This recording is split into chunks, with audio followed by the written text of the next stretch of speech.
mimi sitakubali naibu wangu kuteswa, kudharauliwa na kufanyiwa yale mimi nimefanyiwa kama naibu wa rais. It is not right. It's not fair.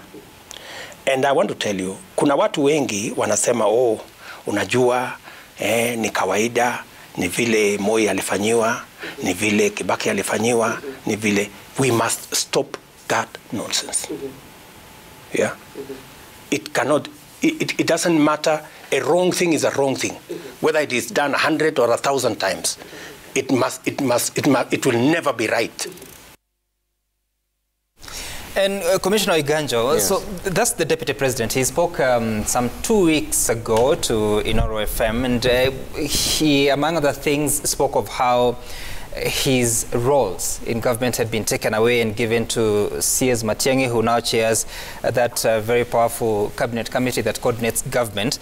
But when you look at this relationship of the president and the deputy, because yes, they are politicians, they can have political divisions, but does it also speak to the management of the presidency that could be starkly different if you have to compare it to other presidencies in the past?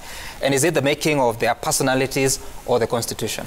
I think it's a combination of both, but there are certain things, back to the point I made earlier about coming to terms with a new constitutional framework, is to ask the question, in view of what the constitution has created, what is the software that is going to be informing? Because if everybody insists on pushing their envelope, we'll have a completely dysfunctional country. If because the deputy president and the president are appointed on one ticket and the deputy president cannot be fired, he can then say anything and oppose the president. You know, even in terms of the sense of unity and security that Kenyans have. You know, even in your home, when the parents find the kids are very unstable, if this was to go on for 3 more years, the country will be so unstable. You know, the country will be so tense. It is not healthy. So what is the software that needs to inform the new relationships created by the Constitution? There is something called collective responsibility. It did not die with the joint ticket. You know, if you have issues and you're the deputy president, you're a minister, you are in cabinet, government makes policy decisions. You are bound by those decisions. Because we are not talking about just a view on politics. We are talking about the government has decided this is a project it will fund, which means that's a policy decision of government. You cannot be in that government and continue to attack. That even if the Constitution does not stop you, there's a principle of collective responsibility. It is the basis on which you govern. When you look at the judiciary, for example, the judiciary has sufficient powers to make any pronouncement. But what is the software that needs to inform the judiciary? The judiciary must recognize that the decisions have political implications. They can't just look at law. Because, and what I'm saying is that our new constitutional architecture demands of us to ask the software questions. What are the policies and principles that are going to inform the interplay of political power? If we don't do that, what my good brother, Honorable Kalole, is saying about him and his deputy, it is not true. If your deputy, if you make a position at government, and your deputy, I can understand him coming to tell you, I think what you've done is wrong. That you must listen. That is why he's your deputy. But for him to go and make a public pronouncement, and you're in leadership, I do not know any politician who say it's okay, in fact, it's a great thing. What if you're William Ruto, who has been structurally alienated from the system? The question is, how did that come about? You know, don't forget that Honorable Uhuru Kenyatta and His Excellency Uhuru Kenyatta and His Excellency William Ruto ran this country as twins for 5 years. Yeah, you know, you must ask your question, what happened? Because if you understand, that's why I said that question will need to be answered. What happened? You must find the very fundamental reasons that caused that. I don't think it was just some enmity. There's something that is fairly fundamental that caused that rift, and that probably informed the relationships thereafter. Now, was the removal of significant powers from the deputy president right? I would have been hesitant to, because I'm not sure that also the solution that then came about was necessarily the ideal solution. I think there are ways in which also now we, again coming back to the software of our politics, when that happens, when that sort of event happens, what are the tools we use to deal with it? Is it to use the sword, or is it to find a way to manage the relationship for the betterment of this country to avoid this kind of dissension? I'm not sure that those tools were used effectively. And I think they could have been used in a better manner. Are they usable? I don't know. Maybe in the context of what happened, and one day we'll find out maybe they are not usable. But at the end of the day, what I'm saying is that we need to recognize in a new constitutional architecture, the answer is not just I have the power to. The question is, what are the principles that is going to be informed so that we build a country that is united, and then we give hope. These countries will start to get very concerned if they think the government is not in united hands. Right. And of course, the Deputy President has been very consistent in criticizing the dalliance of the formerly or still opposition leaders with the President, including meetings that have happened at the Standard. Is it the Standard that is saying that the President is expected to meet with Raila as well as One Kenya Alliance chiefs to strike a deal? The President spoke about this. Listen. Let's take it back to 2018 for the handshake, and thereafter even bringing together all the other opposition leaders. We've seen you meet them in Mombasa, here at State House, Nairobi, and there's always been this feeling like you're trying to manage your succession at the exclusion of your deputy. Would that be the case? For what reason? If he were to embrace this process that we went, the only reason because he's been how you don't call somebody who is against what you're trying to do. He has been opposed to it. For what reason, I don't know, but he has been opposed to it. Those meetings have not been about selecting a candidate. It's by saying, what is it that we agree? Do we agree on this? How do we birth this baby, yeah, that we are all believing in, right? Nobody wants to leave anybody out, because at the end of the day, like I'm saying, if we can actually come together and find people of common mind who want to push a particular agenda, then you have to do it, right? But you can't bring on board who is opposed and literally doesn't want to see it happen. And I fail to understand, because you've been part of the process. It would have been wonderful had we all walked together as Kenyans, right? That's what we did even when we went to Bomas. You know, didn't we all say, let us come together, right? But then all of a sudden people are, we don't want it, we don't want it, we don't want it, we don't want it. So, you know, you can't force somebody something that somebody doesn't want down their throat. You know, that's also not democratic. Yeah, you have to allow democracy to prevail, right? And like I'm saying, even on this issue, democracy is what will prevail. People will decide for themselves which way they wish to go. In hindsight, do you think handshake would... Right, and Senator Halwale, when the time comes to write the history of this country or the regime of President Uhuru Kenyatta, what responsibility will the deputy take, especially in the dysfunctionality of the second term, the lack of common agenda when it comes to management of the politics of the country, and where we are now? The buck stops with the president, and I'm glad. What responsibility will the DP take? It stops with him, and I'm glad that on my immediate right is my brother Waiganjo. Waiganjo, Kenyans, you must remember, he was one of the commissioners for implementation of this constitution. My brother, instead of all these things you are saying, you should be telling us, as a guru on implementation of the Constitution, you are reminding the president to implement Article 150, which speaks to moments like today, when the president is wishing that his deputy was not in office. That's it. The Constitution is not silent. It says what should be done. And what should be done does not include the president going on night TV and challenging his deputy to resign. That is the due process. Do you think William Ruto has been an excellent... In Article 150 of the Constitution of Kenya. And we want the Constitution of Kenya to be respected by all Kenyans. If we don't, we will not have a country. And Kenyans like forgetting quickly. When we were in Senate, this situation came. Governor Alfred Mutua was unable to work with his deputy Bennett Kiala. Governor Alfred Mutua beat his hair, she'll confirm. He threw out Kiala because Kiala does not respect him. And the matter was brought to the Senate, We sorted it out. We told Mutua, you are wrong.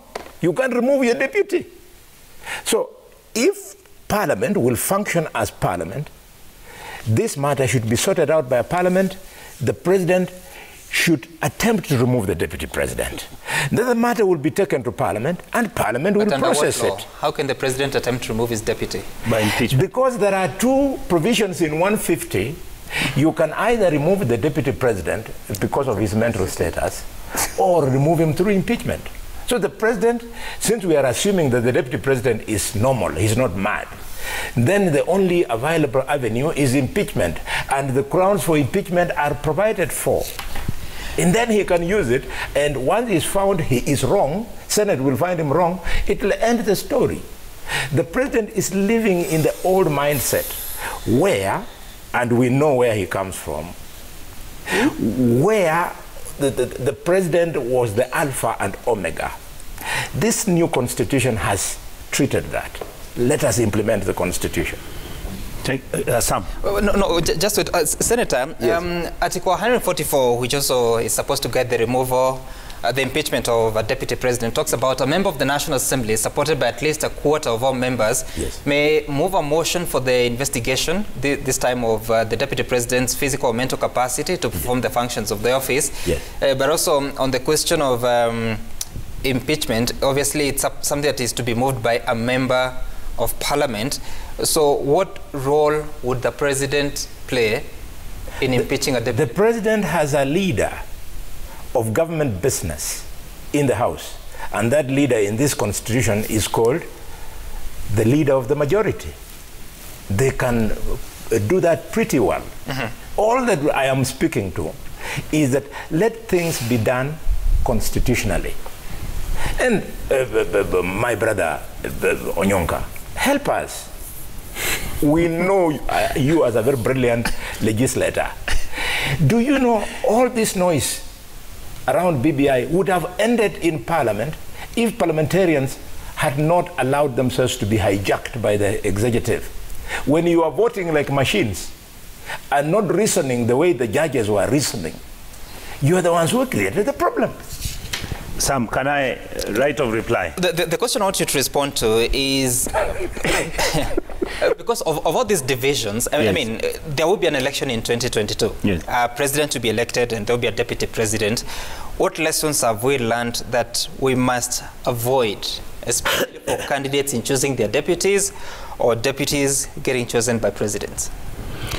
First of all, I honestly would like to congratulate my brother Bonnie. Bonnie, I totally agree with you.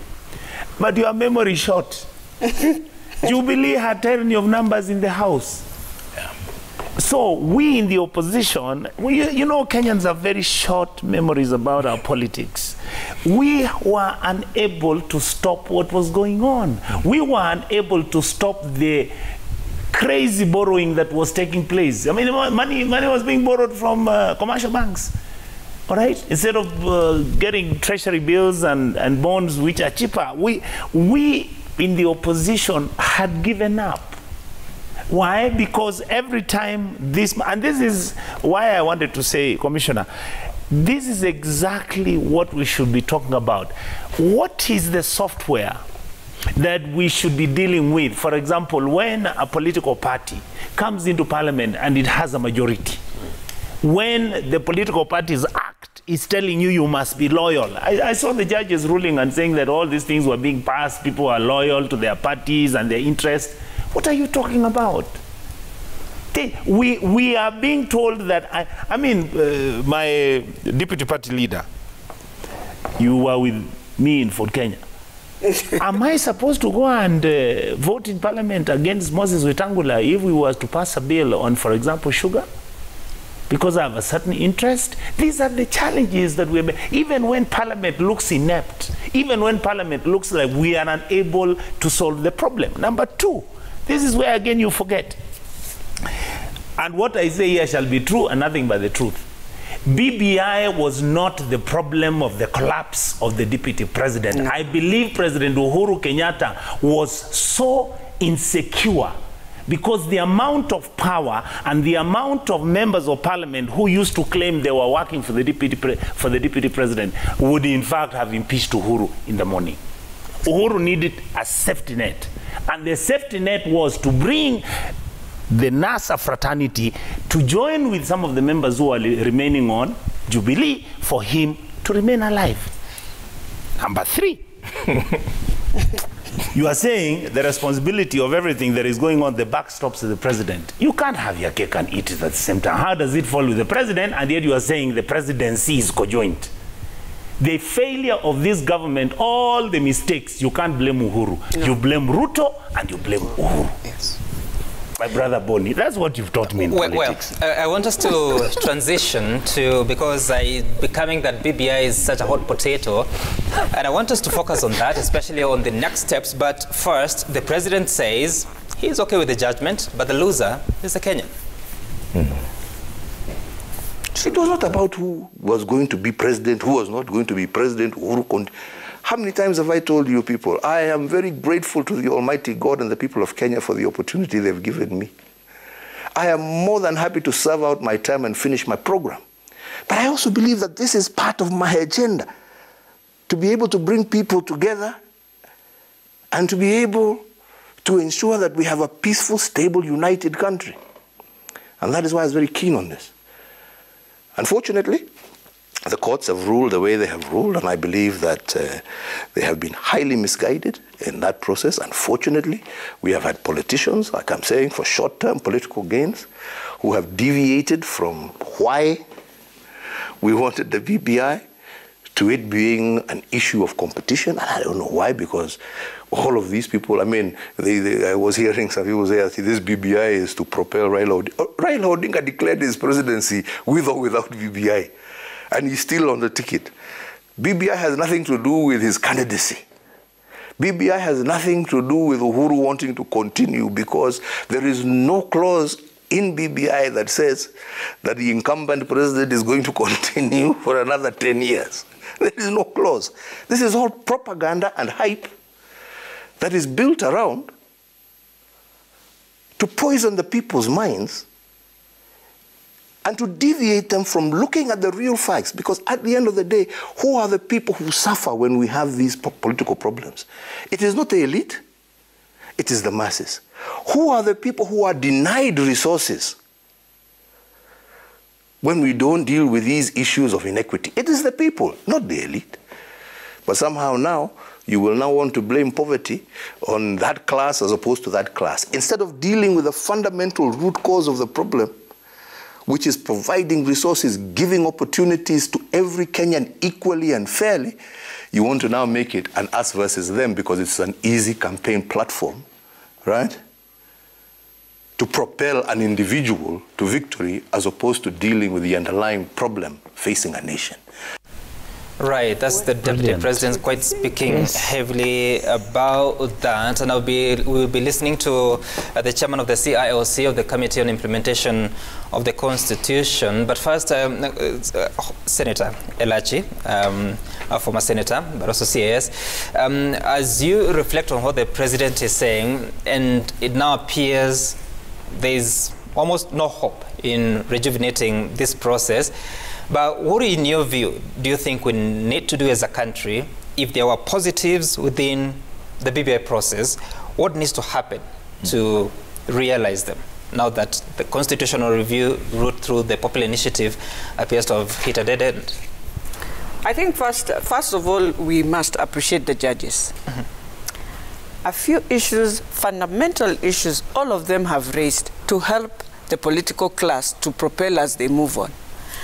And as much as we want to look at all this, and I agree sometimes, I will agree with the President, that everyone lost. Because before you go back and question a few things for interpretation, is that even in the popular initiative, to try and propel it, and for someone to get and ensure you go to a referendum, without getting an interpretation of what the judges have really questioned on that basic structure, and looking at it, and even them now saying that, you see, when you are at this level, you cannot push a popular initiative. You cannot push a popular initiative. But you forget this popular initiative will still end up in Parliament and in the county assemblies. And we must ask ourselves, if Wanjiku picks the bill, any bill, and wants to propel, unless you use political parties, how are you engaging now? Because these are institutions that you engage through political parties. So one of the things we have to say is that political parties have also been given an opportunity with this judgment to start knowing very well they are strong institutions and they need to build themselves. And if anyone wants to propel a popular initiative, when I start that initiative, I must engage with all political parties, because in the end, I will find political leaders and anyone in a political party to push it for me in the county assemblies, then come to Parliament, and then move. And when it comes into Parliament, then we need to ask our question. The judges said, yes, you can't change. I believe Parliament never changed anything, so I didn't, but they again reiterated, you cannot change anything. So it means from the word go, a popular initiative, as much as we thought it is an initiative, the way Third Alliance picked it and brought it, you see, in the end, how did it happen to Third Alliance? The political parties that didn't believe with them decided to kill it. So you see, it's a challenging initiative if you now go through this. So you need interpretation to help you and guide you going forward. The other thing we need to now ask ourselves is they also raised a lot of issues which we cannot just throw them under the bus because we are not seeing eye to eye. Political parties must now sit again and ask themselves. You can do an IPPG, but it will not be on the issues of BBI. But you can do them for the sake of ensuring the issues that were raised of IEBC, that all political parties start agreeing. Because that is one area, very easy area, that someone can go back in 2022 and question. And you can imagine, during the nullification, we were questioned process. It seems that we have not dealt with that process. Even now, the judges in the High Court, the Court of Appeal, they are still questioning the political class process. They are still questioning. You have not done this, yet you have left IEBC. Right now, I think they've already finished. They are now recruiting. Yet they are being told one word. You don't have a quorum, you don't have this. Therefore, someone will just use that simple thing to take us back to court, and you can get your second nullification. So political parties, let us agree. An IPPG way of managing the process to 2022 is very critical. I hear you, CS. And Commissioner, when you reflect on the judgment of the Court of Appeal, is there any possibility that a popular initiative can succeed in this country, given the threshold that the judges were able to enumerate there? And secondly, is there anything that can be salvaged from the BBI process in a parliamentary initiative? In theory, yes. The courts, if one reads that judgment in its totality, it's going to make it very, very difficult for you to make any amendment to the Constitution, any amendment, because if you look at the way the judges understood the basic structure, they said it is not just the provisions in Article 255, but it is where they have implications. So that if sovereignty of the people is protected, and you can find sovereignty of the people anywhere, because if you go to the provisions on Parliament, Parliaments exercise delegated sovereignty. So if you want to amend that, you are affecting sovereignty, so it's part of the basic structure. So it's going to be, it's not going to be impossible, but it's going to be very difficult. Now, I think we must celebrate, and to join Beatrice, we must celebrate where we have come again as a country in terms of both the jurisprudential soundness of the judgment, but also the fact that as a country we actually look to the courts and we accept what an institution, not the executive, has made a determination on an issue, and even the executive, even the president says he doesn't agree, but I'm bound. That is a good thing for the nation. But the decision, Sam, does not take away the problems. Many of the problems that BBI sought to resolve. The prescriptions may have been wrong, and that can be argued back and forth, but those problems have not gone away. The question of how you expand, how you ensure that the top national executive reflects the face of Kenya, And we may theorize about how, you know, a face of Kenya is not a tribe of face of Kenya. But that is our reality now. You cannot wish that away. How do we still ensure that that happens? That is going to be our next problem. And we need to find out in the current dispensation, in the process that we have, what can we do so that we don't lose that objective. Number two, the place of the leader of the opposition, the place of the losing, the best runner-up. You know, when you have been elected and you have 45% of the country after you, and then you go home, what is the incentive for you to support that election? What is the incentive? How do you ensure that the people who voted for you feel that they're still part of this entity called government, even if it's in a formal position or position? That problem will not go away. The fact that because we have killed BBI. Is that a question of political reality or political selfishness? It's it's a political reality. It is not about selfishness. You know, it's a political reality. You know, we talk about selfishness. We forget that on what is the date of the handshake? This country was burning. A handshake by an individual calmed the country. So we can say how all individuals, they are selfish. They have implications on how this country, how the temperature of this country, we cannot ignore it. That is our reality.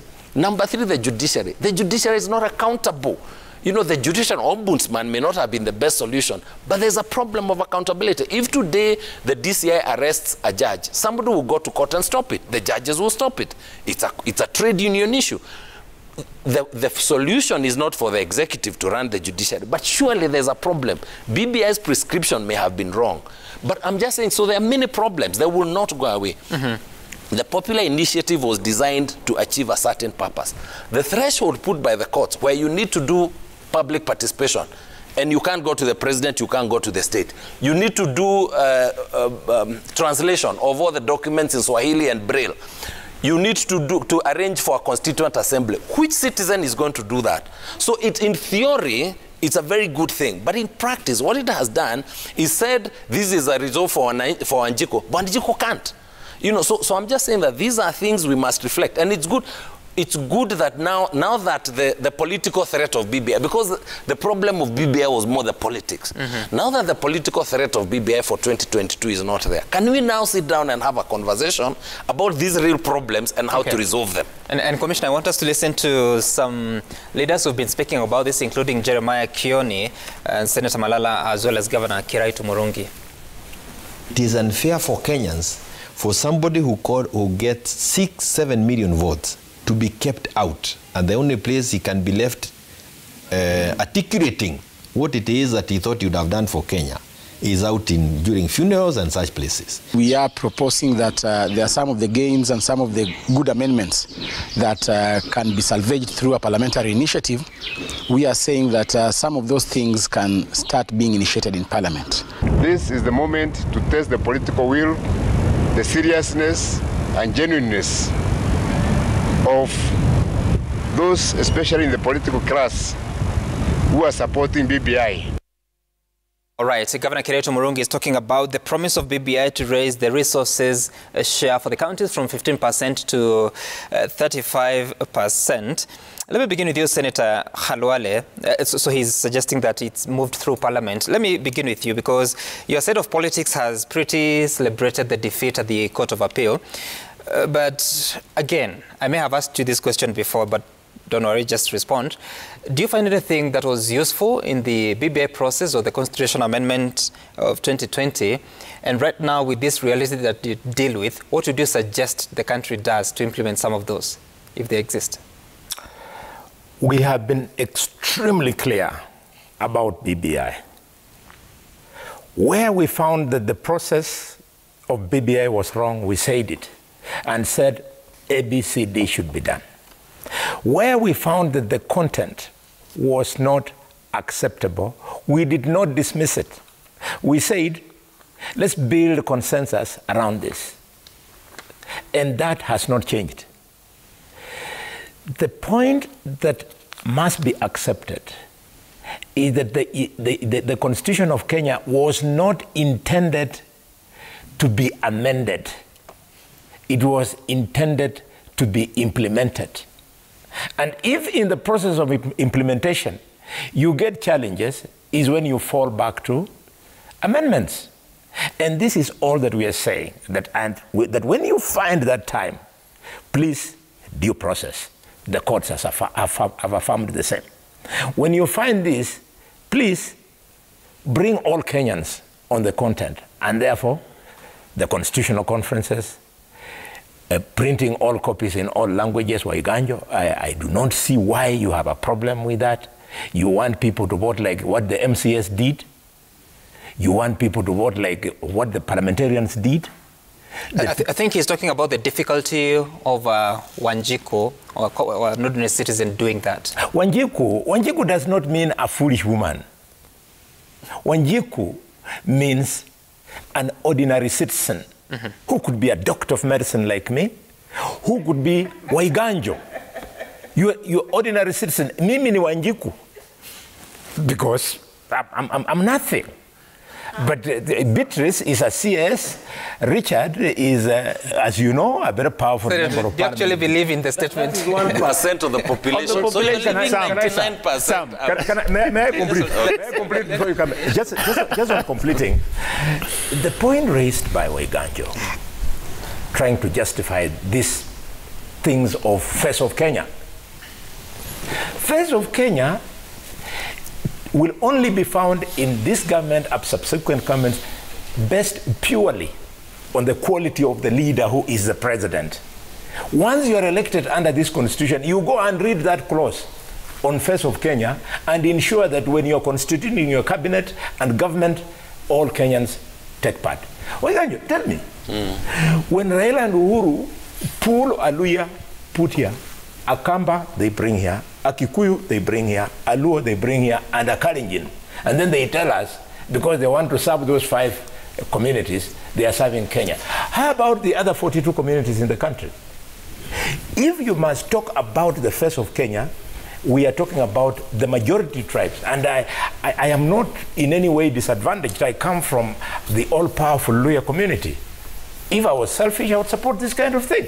But it is not right. Senator, and then your question. And then finally, my brother, you have said that in 2018, the country was burning. If indeed that was the conviction of the president, why did he remember what he did on the day Raila swore himself in? I was in Raila's camp. Raila was trying to swear himself in to provoke violence. Kalonzo Musyoka, Wetangula, Orengo, Khalwale, we told Raila, you can't do it. Yeah?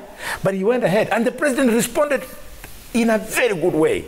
He refused to take the askaris there, and nothing happened. So in conclusion, Richard, and nothing happened. Senator, you've not answered. So what the president should have done when they sat with Raila in handshake, he should have weighed the pros and cons of arresting Raila and charging him for taking an illegal oath. Okay. All these maneuvers would not be there. All right, Senator, Can I please? Just hold on. I was in this country. Of course, that didn't happen, but there are some people close to the opposition leader that were taken to court. Well, I don't know where the cases are now, but Honorable Onyonka, as you reflect on what happened, do you have any remedies for this situation? Yes, I do, but Sam, you'll allow me. Bonnie, I always tell you, I don't know where you are possessed with Raila. I know. We went to Ururu Park because we wanted to peacefully demonstrate. That swearing in was basically symbolic. We understood the consequences and we understood the eventualities. Please, sometimes just give Raila his break. I'm not his defender, but he's not here to defend himself. It lowers us to diminish Raila. Raila, even when you may hate him, Raila has played a role in this country. Just the way William has played a role in this country. I'd really want to treat him with the kind of... The way Khalwada has played a role in this country. You know I respect you. Okay. I respect can you now go to my I respect you greatly. In fact, I really hope you'll become the governor this time around. Number 2, my brother Bonnie says that the question of the Face of Kenya. Bonnie, the truth is, it's very easy politically to sell the idea that the reason why BBI was coming in is because 1, we wanted jobs, and number 2, yes, like you say, like you say, Raila and Uhuru are putting one tribesman here, one. Boni, the truth is, our country has got challenges in terms of how you actually build it and create an environment where this country can learn to trust itself. That is one of our major challenges. That's just like in the US, you have an issue, tribal politics in America now is about race. We cannot run away from it. All right, you remember severally on social media, you've seen it. What happened? How did Uhuru appoint his cabinet members, and how did the deputy president appoint his cabinet members? The deputy president picked only members from the Kalenjin community. How do you distinguish that? I mean, the names are there. And we know. That's what I'm asking. How do you distinguish that this was brought in by William Ruto, this was brought in by Uhuru Kenyatta? It was stated. It was officially given. That's what the deputy president has chosen, and this is what Uhuru has chosen. Officially from who? From State House. It was given out, the lists who appointed who and how the names were given. That's a fact, Sam. So what we are saying is, unless we are willing to challenge our tribalness, unless we are willing to accommodate our tribalness, and we don't look at this tribal thing in Kenya by saying, oh, you know, we are going to have this ideal scenario where you will have a country that is detribalized, and we are going to have... That's nonsense. We must accept our country the way it is. And I've had my colleagues talk. How do you take a country where people run for elections as presidential candidates, and these people, in fact, get 50 plus 1, the winner takes 50 plus 1, the other one is at 49%, and these individuals... Honorable Nyonka, because next in August, 9th of August, there will be a presidential election and so many other elections, including parliamentary. Yes. There will be probably number one who will have gotten 50%, over 50% of the presidential vote. Yes. And if there is none, then we go to a rerun. Runoff, yes. But eventually there will be a president. That is so true. How do you suggest to deal with the person who comes in second? No, the argument we're making is once you lose, in other jurisdictions, we have internationally best practices. In other jurisdictions, once you lose, you then come in as a leader of the opposition into parliament. I'm talking about currently as the law is. It doesn't allow that. So does it mean that you'll get back to the 2017, 2018? That's exactly what BBI was trying to cure. I'll get to you, CS. Last question. Last point. I had my senior Boni. This is really chewing me up. He said the constitution is not supposed to be amended. I need to correct something you just stated there. That, all constitutions are amendable if they face challenges. Just hold on. I need to correct something that you said, that yes.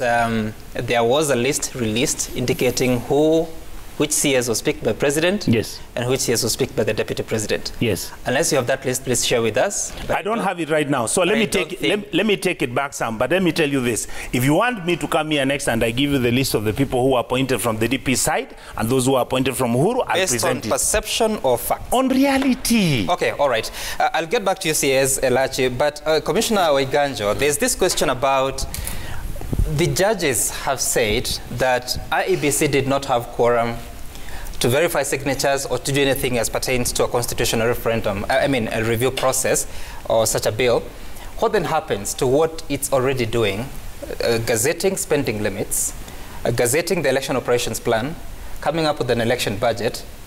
Do they have the quorum to do that? No, because these are policy decisions. You know, again, coming back to what I said, the judgment at a jurisprudential level is very sound, but it raises certain practical political questions that we need to find out to answer, including what the IBC has done, the responsibilities it has carried out between the time when it lost quorum and today. What are the implications, including, by the way, by elections, performing the elections of the Court of Appeal president, because they're the ones who performed. I imagine they made a policy decision and then they went and carried out. So I'm just saying, and it's not to trivialize the issue, it's to say this, sometimes when courts make decisions, you must always recognize we live in reality. We live in the real world. When the court, for example, a couple of weeks ago made a decision about the unconstitutionality of board members, in a large number of parastatals, they said they should go home.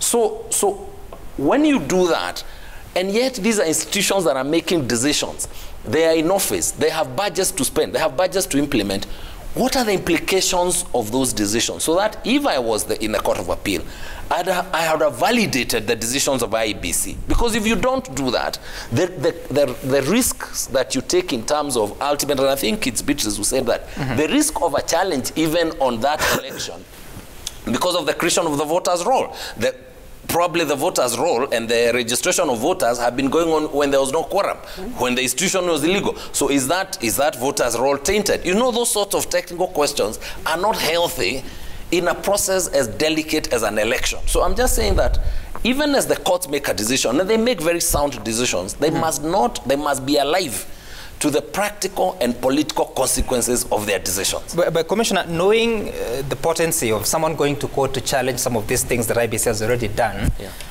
what do we do to remedy this, to ensure that the country can continue to prepare for an election without these sort of unnecessary challenges? And I would have assumed that part of the reason the matter is going to the Supreme Court, I'm not sure that politically anybody wants to continue the BBI train. I think it has left the station. But I think there are certain things that need to be resolved at the Supreme Court, even if it's to say, yes, the decision on quorum was right, but for purposes of, because courts validate situations retroactively, and they say, look, this notwithstanding the gap, even though it was unconstitutional, we validated for these purposes. Those are some of the things that need to be cleaned up so that we don't live in this political lacuna. That is, and by the way, Justice Fatuma Sichale, we can dismiss her. Maybe her legal sophistry and the language was not as good as Honorable, my good friend, Patrick Kage. But she raised very critical issues. And I think at some point, when the pressure and the steam has gone and the celebrations are, we need to go back to the issues she raised. Maybe she was not poetic. And read and ask, are there issues she raised here that are fundamental? And those issues will come to bite us. Right now, we can be excited, particularly because of the politics of BBI. But there are fundamental issues that it raises, that the court raises, that is going to come and bite us in the future. And they need to be resolved at the Supreme Court. Not to reverse and to bring BBI back, but to ensure that we close any gaps that will come to be a challenge in future. And CS Lachi, because I'm not getting this answer. If there is any route to reviving these proposals, especially through the parliamentary initiative, knowing that the judges said it was illegal ab initio, meaning even if you had to take some of these suggestions, would they stand the same challenges even if coined under the parliamentary initiative? First of all, they will, because of that question. And I think it's Fatuma who started it, the basic structure. Because when you come and, for example, we have a bill in Parliament that is going to they are trying to push that the ministers should now come back and be in Parliament.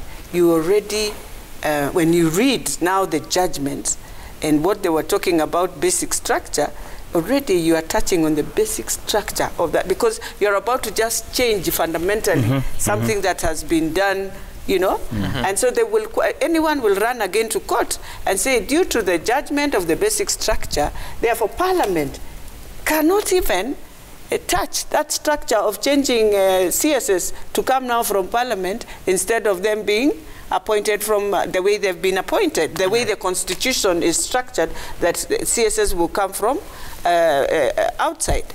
So anyone will use that as a basis of questioning. Isn't it changing the basic? And not just that, even now bringing back the leader of opposition. That's why you have to go back and be given an interpretation. This is what we talk about, the basic structure. That when you do that, and even I remember Justice Cairo at one point gave a very good judgment on public participation. Isn't it fair now we have an act of parliament on public participation so that you know how many people? How is it a third of your voters that are supposed to be in that public party? We run away from it, but it is a fundamental question that keeps on coming in every judgment that we have. Public participation. So how do you get the numbers? How do you know this is public participation you've done in the right way? I think Parliament has to also help us in giving us that enactment. But now finalizing, I just want to say this. In this country, it is, and I want to say that don't celebrate anything when you know you are a politician. what we are doing today will be done to you in the next, and it will be worse. So I want, as politicians also, even those presidential candidates, look at this country. If you love this country, look at every issue that is being raised and try and see within your way of doing things, how do you manage to bring back Kenya to the Kenya that Kenyans, I think since 2007, and we have to look at it, Kenyans believe in a hybrid way of government. Our politicians, we will come here, we will say everything because it pleases my boss, it pleases the one I'm supporting. But let me tell you, in reality, Kenyans love to see when we are together. Kenyans appreciate when you appreciate the Prime Minister, because they woke up in the morning, 6 million people gave him a vote. Kenyans appreciate when you appreciate the President, Uhuru Muigai Kenyatta. They appreciate when you appreciate the Deputy President, when you appreciate the former Vice President Kalonzo Musyoka. And you need to go back on a drawing board and ask yourself, when you look at how we vote, that is how you know Kenya appreciates their leaders. There are people, for example, the former Vice President, when you look at the pattern of the voting, from the time he started saying he's vying as president, he has consistently ensured not less than 900,000 people from his region will always appreciate him. Okay, all right. The same with every other presidential candidate. So when we come here, let us first accept, if we want to move on with, to know how the country moves to 2022 in a transition that we see is a transition that takes Kenya to another trajectory, then we must accept. Let us not come and demonize, you know. And I'll be very honest today. There's a narrative, even us, even me, Elachi, I would say this. There's a narrative we have put, and it's because everyone always fears the former Prime Minister. They fear. They know, first of all, he is a man, when he starts his journey, he knows how he goes for it. So what do we normally do? Demonize. We have to come out of that. That handshake, I think to myself, I think demonizing has to stop. I think that's the best place to leave it at. I want us to take a look at the feedback that Kenyans have been sharing with us, because it's quite plenty. And Maganga Mustafa is saying, President Uhuru and ICTC's Musheru condemned Ruto's donations and the radicalization of class wars. The only solution is for the government to come up with stimulus programs like Kazi Mtaani and Kazi Mashambani, because youth are unemployed. Engineer Lazaro, we're being treated to a rare scene where DP is in a proxy tight race with his boss. I think such proxy wars are now antagonized functions of the executive and generally service delivery. CAS Elachi agrees. Herman Manyora, tell Boni Mtetezi, that you know him, that yes, the deputy president or deputy governor position is a straitjacket of silence. The DP is a spare tire. He loses his voice, especially in public. He's like the prince who can't act monarch because there's only one sovereign at a time. That's Herman Manyora.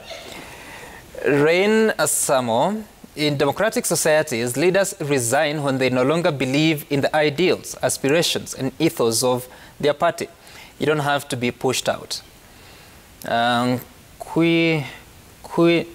Pacho, okay. Mature democracies, as the president says, it is not always the deputy to resign. Even the president has option of resigning, citing inability to work with deputy, or better dissolve the government and they go back to election. Well, can that happen? Kiprona Abraham, survival of many senior civil servants in the country is pegged on their level of attack on the deputy president. It only demonstrates that Uhuru's government is in shambles, and the only remedy was to bring in the opposition chiefs in the name of BBI. And finally, Elfaz from Naivasha, you're saying, or maybe your name is Naivasha, let's be serious and show great love for our country. Principle is one of the virtues of a true, trusted leader. Richard Onyonka from Kitutu Churches South, Beatrice Elachi, CAS Public Service and Gender Affairs, Commissioner Kumodo Iganjo, and Senator Boni Khalwale. Thank you so much for making time for us of this conversation.